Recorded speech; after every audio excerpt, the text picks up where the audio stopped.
Talkers, kembali lagi bersama kita di Creative Talk Podcast. Lama tidak berjumpa, jadi kangen.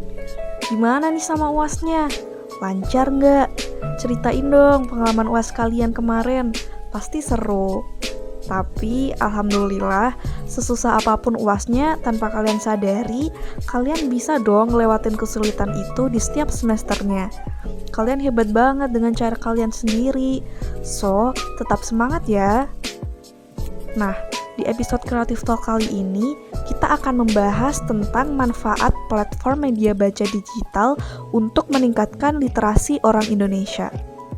Tahu nggak sih, berdasarkan sebuah survei yang telah dilakukan oleh Program for International Student Assessment yang dirilis oleh Organization for Economic Cooperation and Development pada tahun 2019, Indonesia itu menempati ranking ke-62 dari 70 negara berkaitan dengan tingkat literasi. Alias, berada pada 10 negara terbawah yang memiliki tingkat literasi terendah. Astaga, parah banget gak sih? Sementara, menurut data statistik UNESCO, minat baca masyarakat Indonesia itu cuma sebesar 0,001% saja. Itu berarti dari 1.000 orang Indonesia, hanya ada 1 orang yang rajin membaca. Rendahnya minat baca orang Indonesia ini terjadi karena beberapa faktor, teman-teman. Seperti faktor yang pertama, tidak dibiasakannya anak-anak untuk membaca sejak dini, padahal masa kanak-kanak itu merupakan masa yang mudah untuk belajar hal baru. Faktor yang kedua, tidak adanya fasilitas pendidikan yang mendukung juga menjadi salah satu faktor rendahnya minat baca di Indonesia. Dan yang terakhir, produksi buku di Indonesia yang kurang memadai. Di abad 21 ini, teknologi semakin canggih. Media sosial mulai masuk ke setiap ruas kehidupan kita. Misalnya, seperti mahasiswa yang dari awal sudah diajarkan untuk menggunakan teknologi seperti saat akan melakukan KRS. Mahasiswa melakukannya melalui online. Tidak dapat dipungkiri bahwasanya kita tidak bisa melawan arus perkembangan teknologi. Dari perkembangan tersebut, muncul berbagai platform media yang dapat dimanfaatkan oleh khalayak ramai. Misalnya aja seperti platform YouTube yang bisa kita gunakan untuk nonton video pembelajaran, cara memasak, video dakwah, sampai tutorial makeup dan sebagainya. Dari maraknya media sosial tersebut, kita dapat memanfaatkannya untuk menambah pengetahuan seperti dengan adanya YouTube bisa kita gunakan untuk mencari video pembelajaran yang tidak kita pahami di sekolah, di kampus.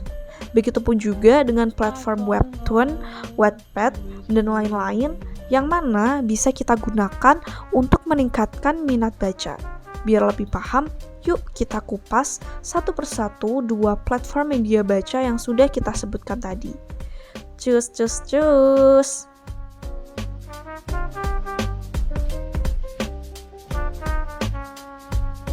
Yang pertama yaitu Webtoon. Webtoon itu merupakan akronim dari website kartun atau juga disebut sebagai World Wide Web plus kartun, yang merupakan sebuah gambar yang memiliki cerita atau biasa disebut komik, dan lalu dipublikasikan dengan menggunakan jaringan internet. Fenomena Webtoon berasal dari negara Korea. Dilihat dari gambarnya, Webtoon dianggap sebagai bagian dari manhwa, seperti halnya manga yang merupakan komik khas Jepang. Manhwa merupakan ciri khas komik Korea. Webtoon merupakan sebuah komik genre Korea tersendiri yang dihasilkan dari gabungan jaringan komunikasi super cepat Korea dengan akses individu ke komputer. Jika YouTube menyediakan UCC or User Created Content dalam bidang video, maka perusahaan internet Korea seperti Naver dan Daum menyediakan UCC di bidang manhwa sejak awal 2000. Lalu selanjutnya adalah aplikasi Wattpad. Wattpad itu digunakan sebagai wadah bagi seseorang untuk membaca sesuai dengan selera masing-masing. Selain itu, bagi pengguna yang menyukai kegiatan menulis, Wattpad dapat digunakan untuk mengasah bakat dengan menulis cerita yang nantinya itu dapat dipublish. Wattpad memiliki sebuah visi, yakni untuk menghibur dan menghubungkan dunia melalui cerita. Adanya Wattpad memberikan keuntungan bagi penggunanya untuk dapat membaca secara gratis dan lebih mudah karena dapat diakses melalui smartphone. Berdasarkan data statistik dari Alexa.com, bulan Oktober 2019, mengenai peringkat situs dihitung dari jumlah pengunjung situs tersebut, Wattpad berada pada peringkat 547 di dunia. Artinya, Wattpad adalah salah satu aplikasi yang sering dikunjungi dan digunakan saat ini. Oleh karena itu, kita dapat memanfaatkan Wattpad sebagai sarana untuk meningkatkan literasi dengan memberikan wadah untuk membaca ataupun menulis. Wattpad sendiri memberikan daya tarik yang cukup besar bagi masyarakat Indonesia.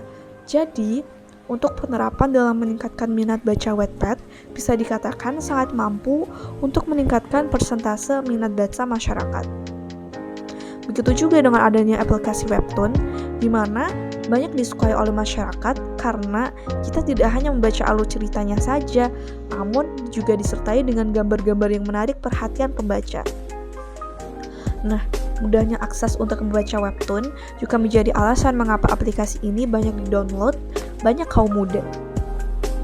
Dari penjelasan yang telah kita paparkan, dapat dilihat bahwasanya aplikasi seperti Wattpad, Webtoon, atau aplikasi lain yang sejenisnya seperti Quora, yang mana Quora sendiri adalah sebuah aplikasi digital tempat orang-orang menyatakan pertanyaan dan juga jawabannya. Nah, di situ di aplikasi Quora itu banyak sekali jawaban-jawaban yang berkualitas sehingga bisa menambah wawasan kita. Dan yang selanjutnya juga ada aplikasi Medium, mungkin hampir sama seperti Quora karena sangat high quality. Hanya saja bentuknya itu seperti blogspot atau website, tapi sangat recommended banget. Nah, semua aplikasi-aplikasi yang sudah saya jelaskan tadi dapat dimanfaatkan untuk meningkatkan minat baca masyarakat Indonesia. Waduh, nggak kerasa udah selesai aja ya pembahasan kita di episode kali ini. Emang kalau belajarnya pakai podcast tuh nggak terasa ya, tahu-tahu udah nambah ilmunya. Hehehe. Oke, kalau gitu pantengin terus YouTube Sahabat Perpustakaan dan jangan lupa buat subscribe, like, komen, dan nyalain lonceng notifikasinya supaya kalau ada upload episode baru kalian gak ketinggalan. So, see you in the next episode ya. Bye-bye.